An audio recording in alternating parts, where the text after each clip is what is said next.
Krishna, Hare Krishna, Krishna Krishna, Hare Hare, Hare Rama, Hare Rama, Rama Rama, Hare Hare.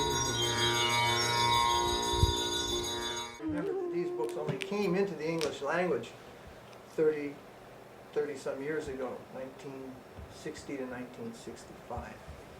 Prior to that, all the Vedic knowledge was within the Sanskrit language. At different times during the 1600s, 1700s, and 1800s, philosophers from Europe ventured to India and embarked on a journey a little different than previous explorers to India. As far back as Alexander the Great, explorers were in search of conquest. Conquest meant wealth, slaves, acquiring land, and these types of things. Many invasions of India occurred in these bygone days.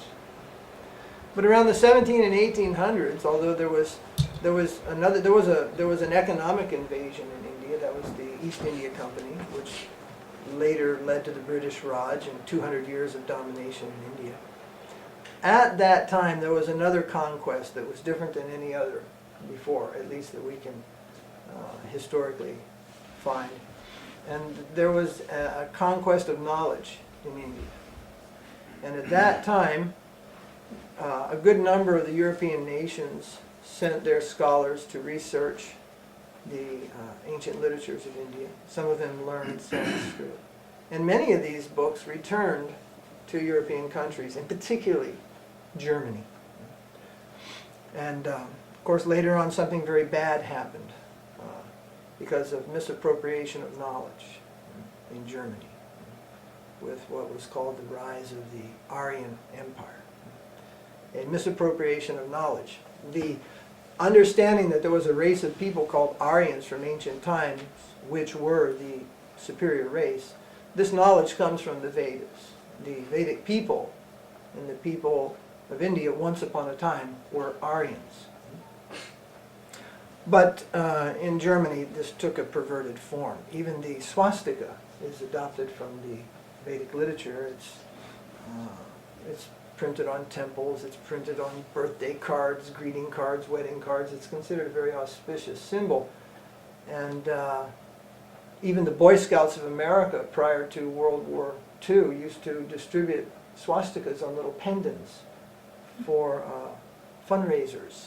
And at least half a dozen other very orthodox American organizations used the swastika at different times.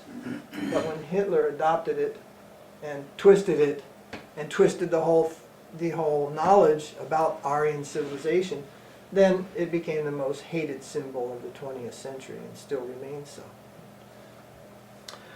So it is said that during that time when it is said that even knowledge for the U-2 missile was taken from the Vedas, because the Vedas speak of missiles, flying saucers, interplanetary communication, all these things going on in a very, very ancient time.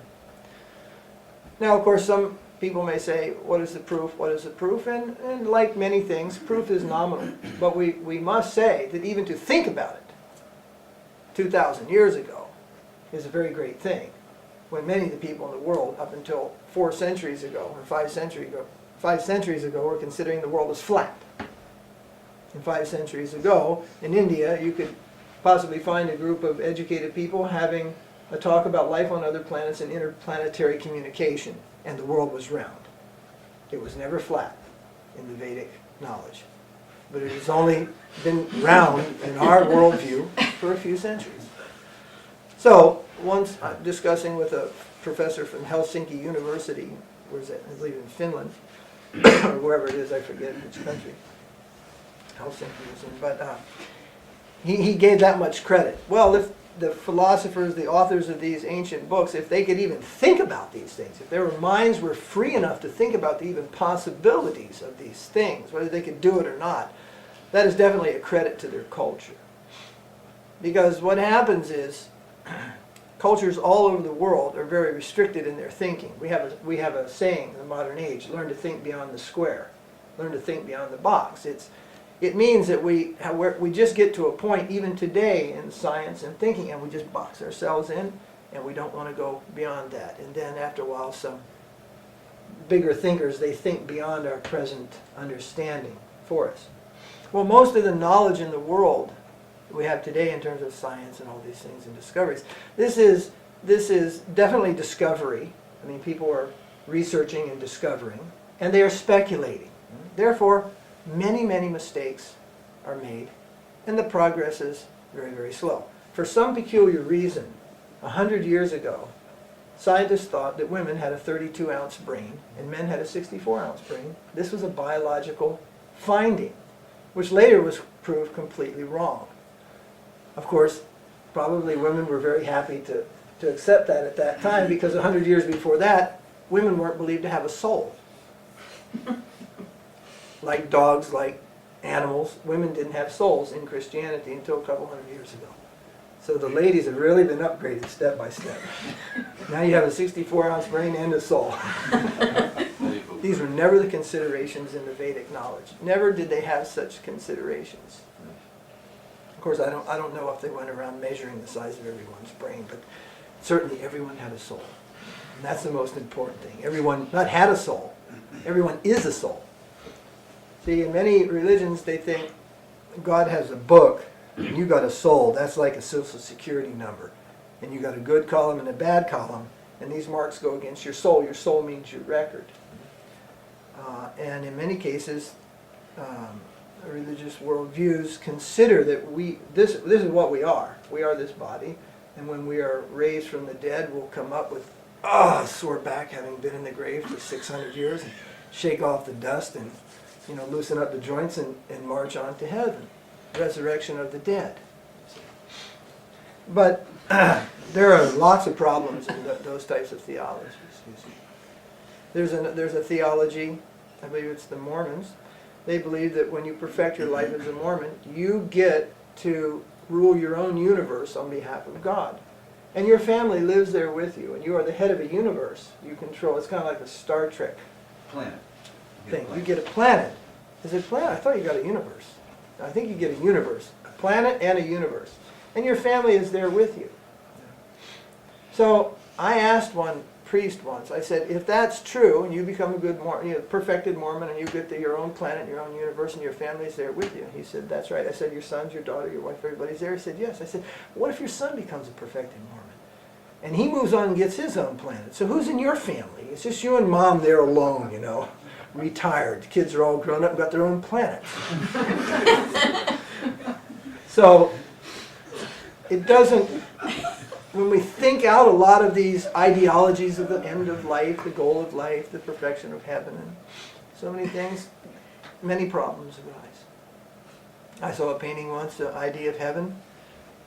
It was springtime or summer, nice climate, and everyone was sitting around by a pool.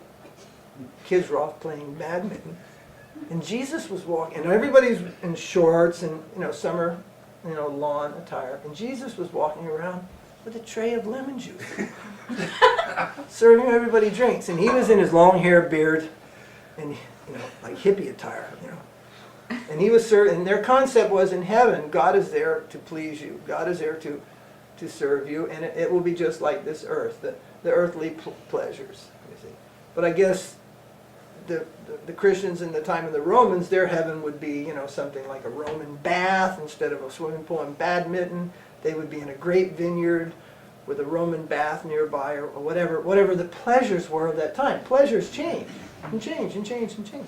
Now people think, oh, in heaven there'll be places for paintball wars. We can have paintball gun fights because it's great fun. Or we'll go ice skating or sled riding. These are enjoyments. So they think heaven will be the place of perfected enjoyments according to how we have things there. But that would be a problem. And because that just means another gradation of this world, a place of enjoyments, a place of fun, and this type of thing. So there are gradations of religious worldviews. Some of them have many problems. Some of them have less problems than others. and some have no problems at all. They have a perfect worldview, and they have a perfect theology and an understanding of spiritual perfection, what it is. In the spiritual world, it is just the opposite of that painting where Jesus is serving lemon juice to everyone there. It's just the opposite. It means we are there as servants to the Supreme Lord. But when we say servant in this world, that's a very down thing. Servant, house servant, maid, lower income bracket, lower housing, all these things are undesirable. Nobody wants to become a servant. But if we think of certain types of service, service to our country, service to our family, then service has a little more dignity. It is a noble thing. It is a great thing. Sometimes it is considered the greatest thing. Service of family, service of country. But if we think service of any other individual or anything, that's very low. So if service of family, the service of country has dignity, then what about service of God? How much dignity that must have. So the most dignified position of any living being in this world or in the afterworld is to be a servant of God. So what that is, in so much detail, Prabhupada, our guru, he used to make fun and say, you want his phone number? We give you his phone number. Of course, he has no phone there. At least I haven't heard that God uses a telephone. But means that the information, what he looks like, what he does. We've only seen from Michelangelo, God looks like a retired weightlifter. Means he lifted a lot of weight. His arms are huge. They're very hairy and a little wrinkly, you see. And that was in Michelangelo's time. So what must he look like now? You see, the hand is coming down to embrace man from heaven. So again, in that worldview, God is subject to old age. Or because he's the oldest. The first, he's the beginning, he must have grown old by now. You see. But now what if you had your choice? Now, some of us have lived up to almost 60, like Vishnu Maharaj. He's approaching 60. Or your grandparents or relatives. So those who have lived life from birth and youth and everything up to old age. And you said, you've got your magic wand, you can wave it. Which stage of life would you like to be at forever? It definitely is down in the younger section. Nobody would say, yeah, I want to be old forever. Nobody. Youth. So, if God is the all-powerful, all-everything, why would he choose to be old forever? He would choose to be young forever also. At least he has a choice, you see. So, the Vedic concept is that God is ever youthful, always young. In fact, they say you cannot see God. And we also say you cannot see God with these eyes. But God may reveal himself. And he has revealed himself. And his form is one of eternal youth. It is mentioned in the Vedas that we would compare him to something around 16 to 18 years old. Not old, heavy shaver, 4 o'clock shadow, white beard, all these things, wrinkles here in the eyes, none of that. Ever youthful, always young, always charming, always beautiful. So, anyway, we can't go into the whole Vedic conception here. We'll be here for years, but we'll try step by step. The Vedic conception of Krishna is the most complete conception of God that we have ever discovered in this world. So, God exists. God's eternal world exists. But a question arises. Some people will say, but why haven't we discovered this? Now when I say it exists, the Vedas say like this. There is this universe. We all marvel at the sun, the moon, the stars, especially on a clear autumn night, and so forth, when we can see the stars, the Milky Way. It's just amazing. And we're out there. We're out there in spaceships. We're out there in probes. We're searching. I recently saw a documentary where they were describing all the different planets in our solar system. And if they all came from the same explosion then there should be similarities amongst the planets. If you break a rock and throw it around the room, even the rock had a lot of different things in it. There's going to be similarities between the rocks in the room. There are no similarities between these planets. Mars, Venus, Saturn, Jupiter, and Earth. They are so extremely different than one another. They couldn't have come from the same ball of clay. At least they were saying it's impossible to understand and how because there was explosion, they say. And then gravity drew in all this, and it drew it in places, and where it drew it in, it formed planets. Well, it's the same matter, but it's different everywhere. It's different. The atmosphere is this, everything about it is different. It's a big problem to explain the world just by random explosion of the Big Bang Theory. Well, when we consider creation, an artist says, I'm drawing blue circles here. I'm drawing red circles here. A creator is not restricted by anything other than their creative ability. Creative will is there. And we see that throughout the universe, the expression of the Creator, diversity and wonder everywhere. We are still marveling in science over this human body, and particularly in the brain. It's a marvel. The eye, we are functioning within this, but individually you have no capacity to explain to yourself, to others, how you digest food, even breathing. Why don't you just stop breathing when you go to sleep and die in your sleep? You just breathe. So many things are just going on. This life is a wonder. It cannot be explained properly as evolving from frogs to fish to frogs to apes to humans. There are many problems with that. So, the Vedic literature says that there is a universe beyond this universe. That is the spiritual sky. There God lives eternally. That universe is infinite. This one is finite. The Vedic literature says that it's just not a place in Wonderland or La La Land or something. Like it's just kind of out there and you believe it. It's out there. Theoretically, you could reach the border of that place with a rocket ship if you had the proper rocket ship. I doubt if we ever have one in our time. But it is possible. Because the Vedic literature says the universe has an end. And that's still being speculated upon in space sciences. I mean, how far does it go? Does it go forever? Then it must be infinite.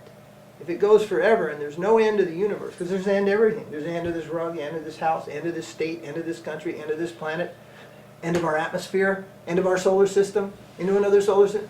End is there. End is there in this world. So is there an end to all of it? If there is an end, be it a drop off into nothing or whatever, means in this world there are ends. Do you follow? So there must be an end to this universe.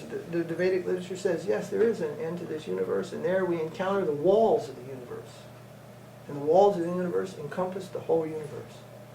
This creation is called a Brahmandra. It is just like a football. It is inconceivably huge within. Suns, moons, stars, planets, universes are all within. And outside the greater walls of the universe exists the spiritual world. There it is infinite, there is no end, there are no walls. The infinite and the finite. So, how to prove that? That would be a problem. And a rationalist may say, then why science hasn't discovered something about this? Why they haven't discovered that there is another world, there is another world? And that brings me just to this one point I wanted to mention, that they did. In 1959, 2 American physicists were given the World Prize for Physics. Nobel Prize for Physics. They were 2 American atomic scientists were awarded 1959 Nobel Physics Prize. They were an Italian-born Dr.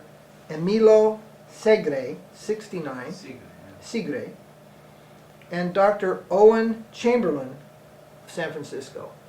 But apparently both were Americans at the time. And they were awarded the Nobel Physics Prize for the discovery of the antiproton, proton, proving that matter exists in 2 forms, as particles and antiparticles.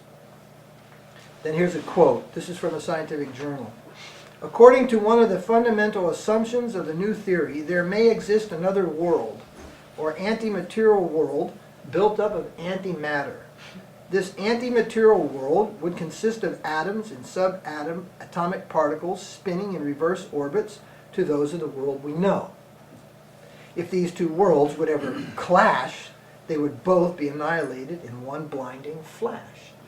So our guru,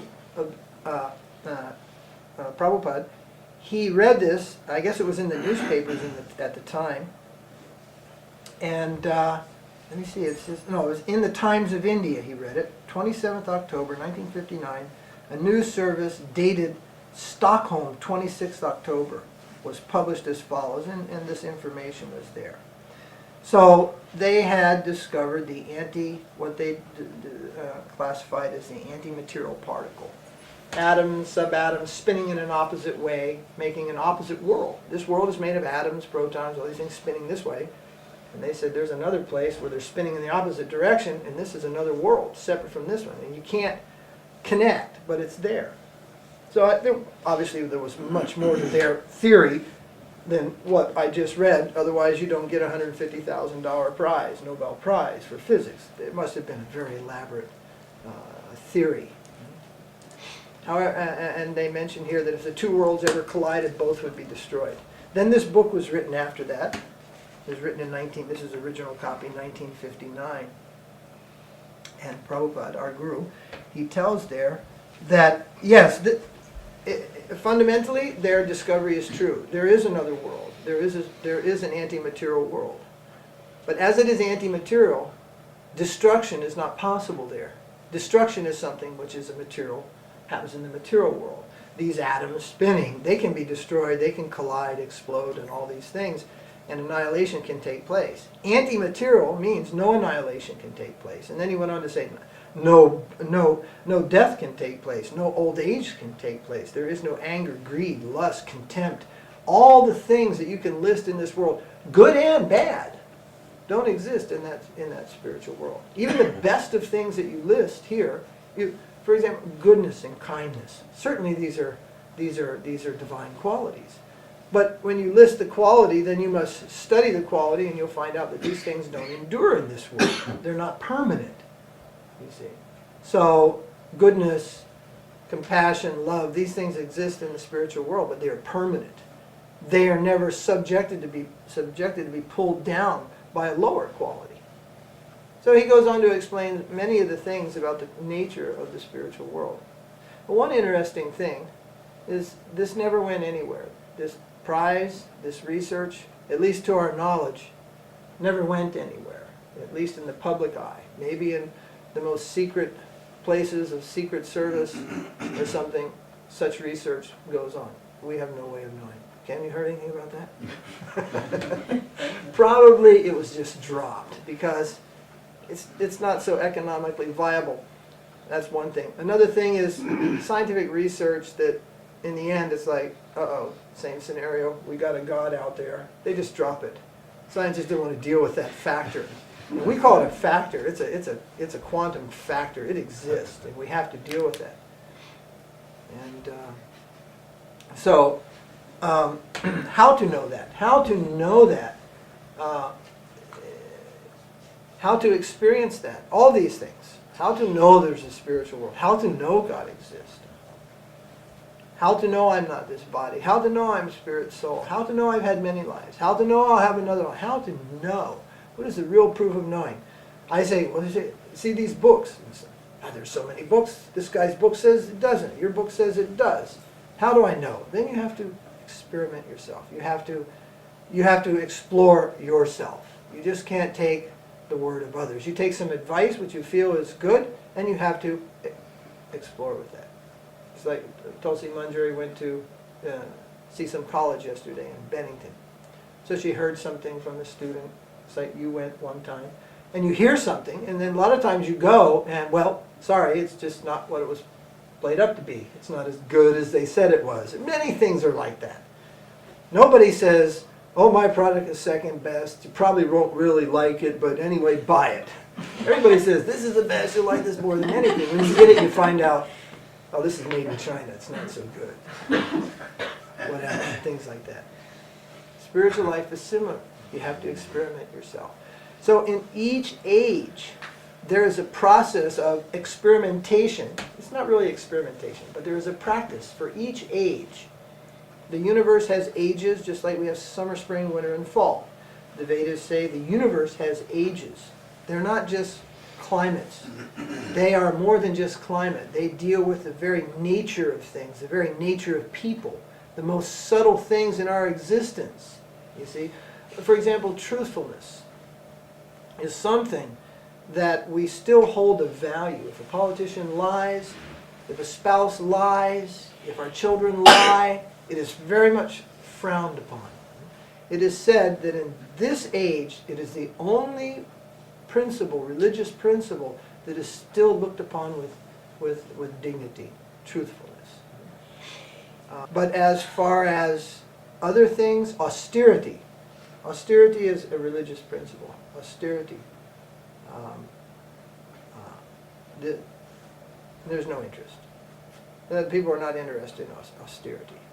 People are only interested in comfortable living. Austerity of body, mind, speech. People have no interest in austerity. They want to live always the most lavish, lush type of life. Comfort, comfort. Actually, we live like kings now in this age. Even a poor person lives like a king. Hot and cold, running water, all these things. Of course, we look upon many of them as just necessities of life, but many people in the world didn't and still don't have all these necessities in life. Particularly in this country, we live a very good life, very comfortable, high standard of living. Cold shower. This is an austerity. Waking up early in the morning. Nobody likes to wake up early in the morning. This is Sunday morning, and half this town is still sawing logs. And they will saw them until 10 o'clock in some cases. Farm life, country life, a little different. People wake up early. Go to Boston, you can hear the people snoring. The whole sound is just through the city. You look out those windows on Sunday morning, it's like, what happened? The place got nuked. There's nobody out there. And people start yawning at 10 and 11 and wake up. They love to sleep late. The only reason people get up early is they're driven to go to work. The only people that see the sunrise in this country are people on military watch and truck drivers. Nobody sees the sunrise. You can ask many of your relatives and things like this, when's the last time you saw the sunrise? And you'll find that, and not just people, college kids, they ever see the sunrise? Yeah, just as they go to sleep. They see it rise in the window just as they kind of check out. They were up all night, you know. Austerity means rising early. I'm just making points here. Austerity and all the types of austerity. You know this thing, we're all going on holiday, you know. This summer the whole country goes on holiday at all spring. What is this word, holiday? Have you ever stopped and looked at this word? Holiday. It's holy day. Before 100 years ago, there was no such thing as a holiday. The only days off work all over the world were religious holidays. Islam, Hindu, Christian, Jew. The only days off work were religious holidays. And the only time you went anywhere was to go visit a relative or go to a holy place and take a holy day. And now we have holy day ends, holiday ends, and there is nothing holy when the holiday ends. But it's just become a holy day. You know. Like in Christianity, Christmas. What is Christmas? Christmas means Santa Claus buying gifts. It's Christ Mass. Christmas. We just roll the whole thing over, and it becomes just something completely different. So, things weren't always as they are now. Holidays, vacations. These are something very, very, very new in the world. So what was the point? Huh? Yeah, austerity. No, but going on a pilgrimage, going to a holy city, a holy place, traveling across the world. This is an austerity. Even if you're doing it in a jet in modern times, it's an austerity to get on that plane, fly for 15, 20 hours, all these things, journey to a place of pilgrimage. Spiritual literature like the Vedas say that these austerities are purifying things. But people are not inclined to do that in this age. So, in previous ages, the first age is Satya Yuga, the process of self-realization is meditation. The average lifespan is many thousands of years. We even find in the Bible, people live for incredible lengths of time. Now, 70, 80, 90, 100, you're gone. They live for thousands of years. Meditation requires thousands of years. So it was a process that was applicable for the age. Now, meditation, we can't find time to meditate a few minutes a day, half hour, an hour, impossible. Impossible. Most people can separate 15 minutes maximum, who meditate actually. 15 minutes. And what is the process of meditation? Staring at a candle and a few other things, just trying to calm down the mind. That is like just packing your swimsuit if you're going swimming. That is not actually meditation. You're just making your mind under control and calm. But it's become meditation today. The process of meditation is also there in the Vedas for the Satya Yuga. No one can perform proper meditation today in this age. There is not enough time in life. There are too many disturbances. As you sit and meditate, your mind just goes off somewhere. Well, that's probably a radio show coming through, just picking your mind right out of the ether and just carrying it away. It is said that the mind is situated in the ether. Ether is not like the element in a science lab, ether. Ether is accommodating space for existence.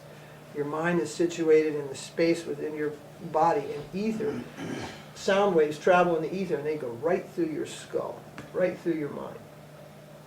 Which brings us all the way up to Kali Yuga in one big jump. Fight sound with sound. There are so many pollutions into the ether. Sound enters the ether. In this philosophy it's called the ethereal element. Sound, fight sound with sound. So real meditation in this age is mantra meditation. By chanting and filling your own head and the atmosphere around you with transcendental or divine sound. Then this purifies the atmosphere and one can actually meditate. But simply sitting like this, not for long, here comes, Radio Free Europe, or here comes, Wolfman Jack through the waves, means the atmosphere is contaminated, the mind will be swept away. We sometimes wonder, how the heck did I have that thought? Where did that dream come through? Turn on a radio and you'll find out. It's all right here. It's just right here in the air. Just we can't receive it with our fingers. Stick a wire in a receiver here, and some guy's talking to us. It's all around us. In fact, in space, it's all in space, actually. Floating around in space. It just goes up. Some people's teeth pick it up. Yeah. And they just hear it. Yeah. I remember in D.C. we had a radio in one of our cars, and it kept picking up the cop cars in D.C. 45 going over to so-and-so. Thinking we're getting arrested. It was just like the speaker in the car just picking it up.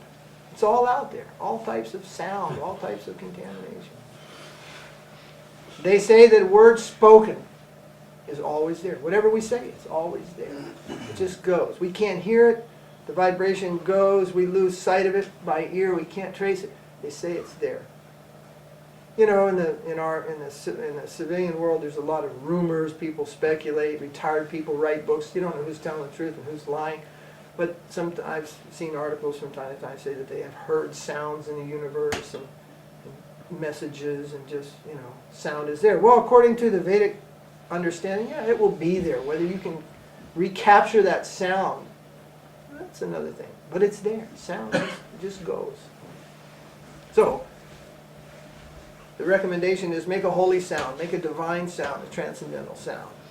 Golokara Premadan Harinam Sankirtan. The holy name of Krishna descends from the spiritual world to this world, and the chanting of that name is the recommended process for enlightenment. Enlightenment is a very wonderful thing. Like, what was the example our chiropractor used? He said, inner peace, enlightenment. Once you get it, you can't give it up. He was comparing it to my arthritis. Once you got it, it doesn't go away. It's a very wonderful thing. It enables us to understand reality, truth. And even things like the greater universe, the existence of God, the highest types of truth, they are understandable and they are experienceable by those who are enlightened. You take a child or somebody running around here, doesn't know how this country is run, doesn't know who's in control of this place. In fact, I'm here, I don't even know who's governor of this state. I don't even know. Does that mean there is no governor?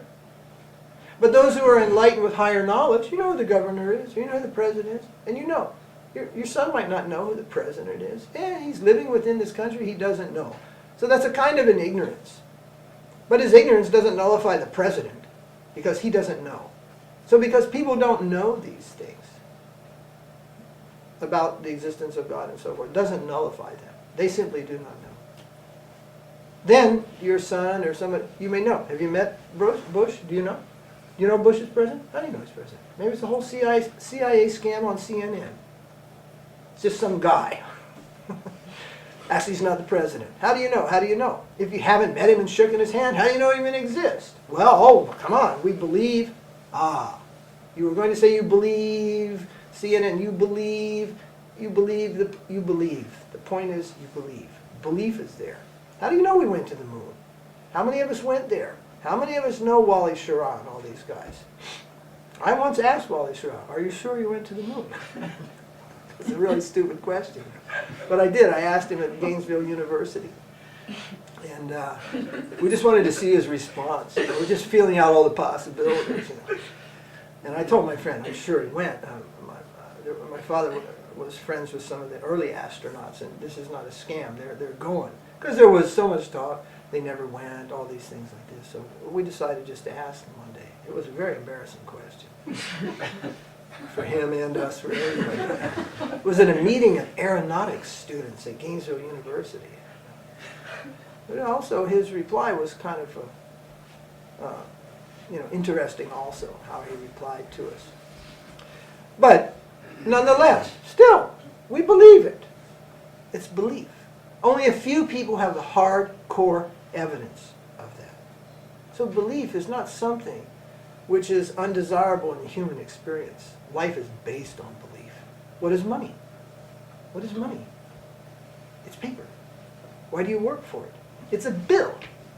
Because, it used to be backed by gold, then it was backed by silver. Now it's backed by, what's it backed by, Jardines? Belief.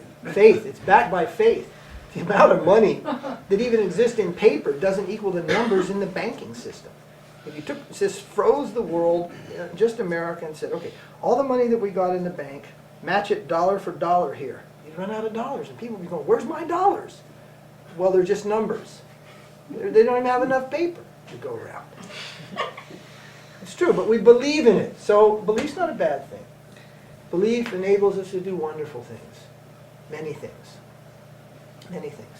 But when we say we believe in God, people go, yeah, blind faith. They want to ridicule that. But actually our faith is not blind. It has experience. Faith produces experience. You see. So self-realization means the experience of all these things divine, the confirmation of their existence. It doesn't mean you'll go, I saw it. I looked up there, I saw past Saturn, I saw the wall of the universe. No, not like that. I don't think so. Not like that. But a confirmation through faith that God exists. And then actually it becomes quite logical about the universe and things, a logical understanding when you understand finite, which this material world is, and infinite. Finite always has an end. So yes, this universe has its end. Whether we would get to the end of it and go, I'm here on the wall of the universe, well, maybe not like that.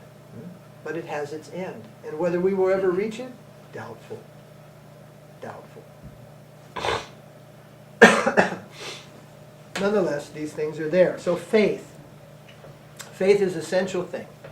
And the process of self-realization, chanting of the holy name, and the development of faith, this enables us to know the truth. Truth which cannot be perceived through the senses. Truth that cannot be seen through the telescope.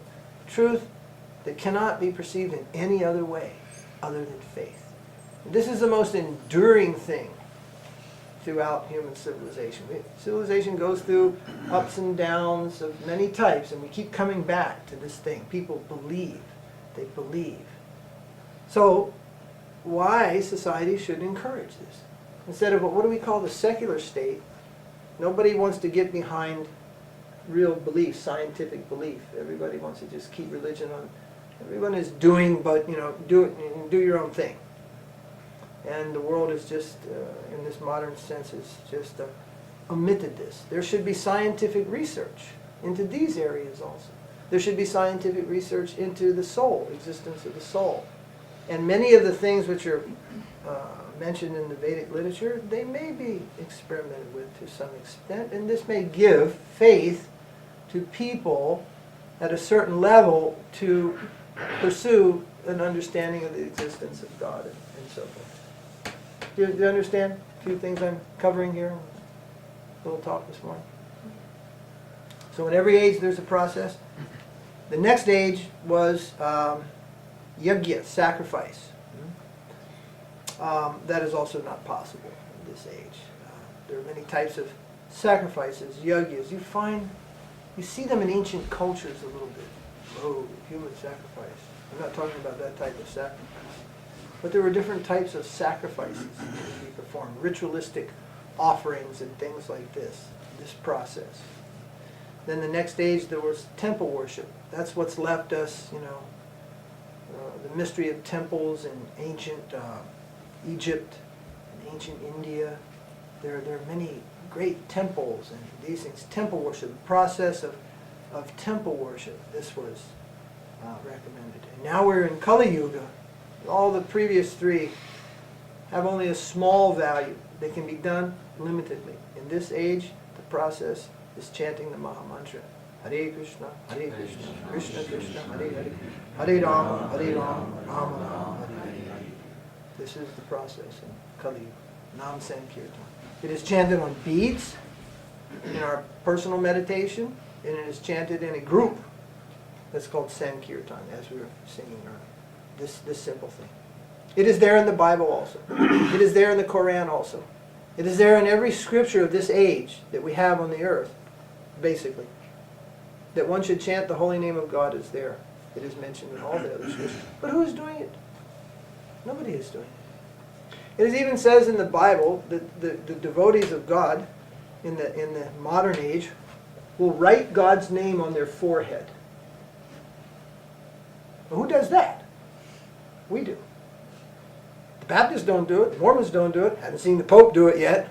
Who does that? It says in the Bible in Revelations that the devotees of the Lord will wear God's name written on their forehead. They will take cymbals and drums and go out into the street and sing God's name. Who does that? We do. Haven't gone out West Paulette lately, but we do that. We go out into the streets and we chant God's names. Who does that? In the Bible, Psalms 113, 1 and 3 is the place it says, praise ye the name of the Lord from the rising of the sun to the setting of the sun. Praise ye the name of the Lord. Who does that? Who even woke up to see the sun? These priests are all snoozing away also. They're not getting up early. Too drunk from the night before. Or busy in the courtroom being sued for some horrible thing. I mean, not that they're all like that, but the fact is, it's right there in the Bible. Who does it? Just, people bop in and out of there on Wednesday and bop in and out of there on Sunday for an hour. It's not a living thing. It's all right there, what to do. There's much more to do than just accept the blood of Jesus and all these things. There's a way of living. There's a way of life. It's not there. It's not found. This is what's going on in most circumstances. Religion in different countries, different things came up. Then centuries later, it's a wash. Nobody's doing it. It's become an institution, a financial institution. Catholic Church is the biggest financial institution in the world.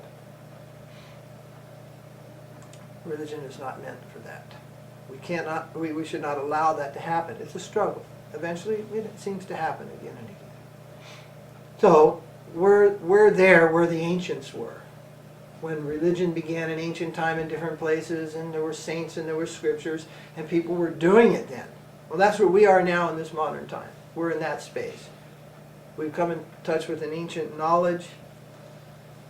People have come and represented that knowledge, taught us, trained us. We're living that. Church is not a place where you go on Easter to show off your new dress. Isn't that what it is? Yeah. I've been there 100 times. New suit, hated that. It's getting hot and stiff in your new suit. Your sister's got her little pink skirt on. Everybody's styling at church. What the heck does this have to do with the resurrection of Jesus? And then, there's the Easter egg hunt. Eggs of all things, You got the Easter egg hunt. And who brings them? A little bunny. Little bunnies don't have eggs.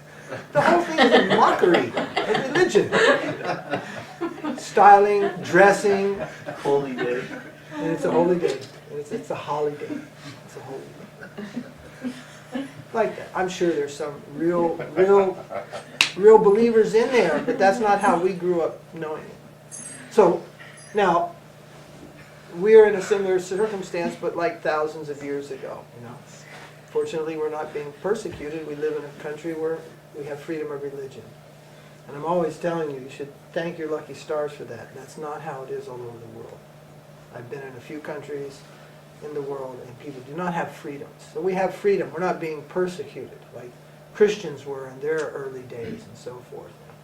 We live in quite moderately civilized times, at least in this country. We're not being, no situation like that. So we have the opportunity to practice and to do these things.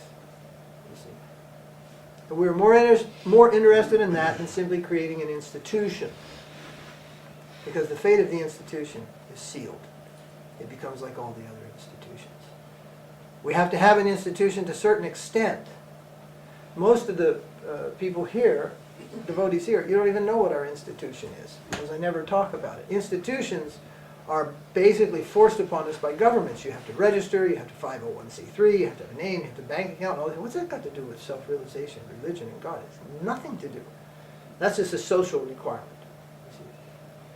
So there's a difference between the actual religion, the process of self-realization, and the institution. These are two different things. When they're in harmony, then they can be complementary to each other. But when the institution takes over, then everything is finished, really spiritually. Even it may go on for thousands of years. There must be the actual practice in these things. These are most important. So we're very fortunate that we're in that very, very beginning stage where we can just dedicate ourselves to practice and these things. We don't have to worry about big institution. We never vote on anything in this community. Right? There's no voting. What's better than a democracy is when everybody is in harmony. Democracy means we've got 2 points of view and people fight like cats and dogs with each other, and one finally establishes the vote over the other and leaves, well, 1/3 of the guys unhappy. They're not happy with it, and then they're always fighting to bring down the other thing. There's a problem with a democracy also. It's highly rated in the world, but there are problems with democracy. Where will Pakistan be if in the next election they vote out Musharraf and vote in a Muslim radical by democracy? Then it becomes a terrorist nation overnight through democracy. So democracy in itself is not the end game. You see, it came about in a time when the monarchs were really bad. So anyway, we're not a political organization here, but I'm just pointing out we don't vote on things. We harmonize. Take everyone's opinion. We harmonize. And we have leaders. We have leaders that people have faith in. They're competent to accept the conclusion. I'll ask, what do you think the color should be? She says green. You say blue. He says red. I look around and take the opinion of others, and then the leader makes a decision. It's not a voting. So we're able to do this because we don't have to worry about a big institution at this time. All right, I said enough this morning on different things. So. Jaidev, you have a slideshow you're going to show us, right? Of the India tour. Mm-hmm. This is your slideshow. It's not my slideshow. I have a question. Mm-hmm. Yeah. You're talking about this age, the process of realization is Mm-hmm. through the Maha Mantra, through sound. And you're talking about the difference between the finite and the infinite. So it could be argued that you're trying to realize the infinite through something finite, through the process of sound. How do you explain? Seems illogical. Well, seems illogical that you can realize the infinite through something finite. Yes, well, that's one of the questions that comes up in Bhagavatam. How can you speak about something which is beyond this world, spiritual, with words which are material? You know? So nothing exists outside of the creation of the Supreme. This world is also created by Him. It's one of His energies. He has His superior energies, He has His inferior energies. The name, the holy name, is a superior energy. It is not subject to the mundanity of this world. We're sitting here in America, but yet we can take a radio signal from very far away, and it can come to us and give us information of an event in Tokyo or London or some other place. So the holy name, Golokara Premadan Harinam Sankirtan, it descends from the spiritual world. It does not have, it actually doesn't have any of the material qualities. It is purely transcendental sound vibration. And when it is received in the descending process, the parampara, then it can reach all the way to the soul, which is within this body, which is also not a material thing. The soul is not a product of matter. The soul itself is a superior energy and simply surrounded by inferior things. So it can reach all the way to the soul. And there, when it connects at that level, then that particular soul can chant the holy name. The soul has senses. The soul has speaking. The soul has hearing. The soul has seeing. It has all the senses that we have now. These are all coverings over the spiritual senses of the soul. So the chanting actually begins from the soul upwards. The spiritual cry of the soul. The chanting is coming from the soul. And then the holy name can be chanted. But if someone doesn't put their heart in this, then that is not the holy name. Then it is lip deep chanting. It may sound, in a sense, I can distinguish. I have heard many singings of the holy name in India, which are not the holy name.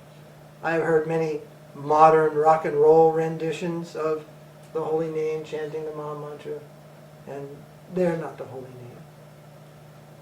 In the beginning, we may not be able to discriminate what's really the holy name and what is only almost like a replica. It is called Abbas, the shadow. Only if we chant with great sincerity, we chant with our heart, we chant from the level of the soul, then we can actually chant the holy name. So it comes down like that, and it comes back from us like that. So you try this and see if it works.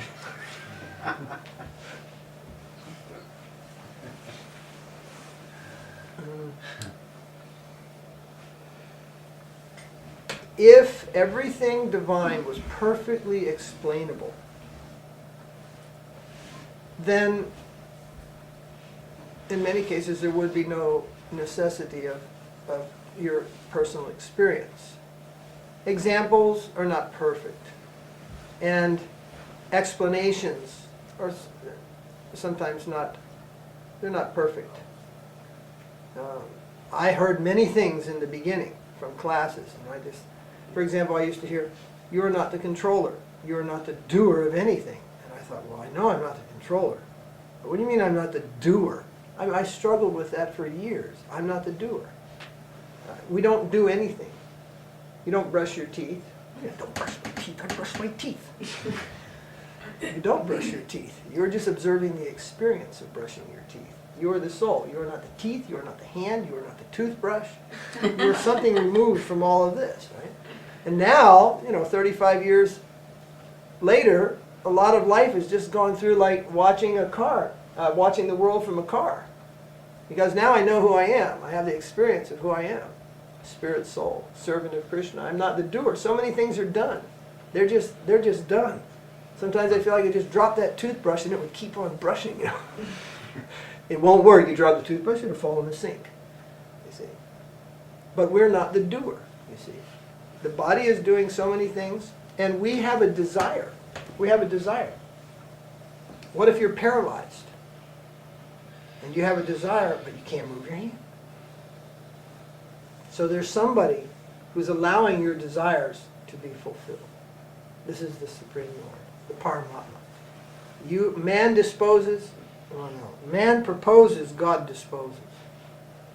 Now it's just all working very nice. You want to run, jump up, move, have a scratch in your throat, cough, whatever you want. You just do it.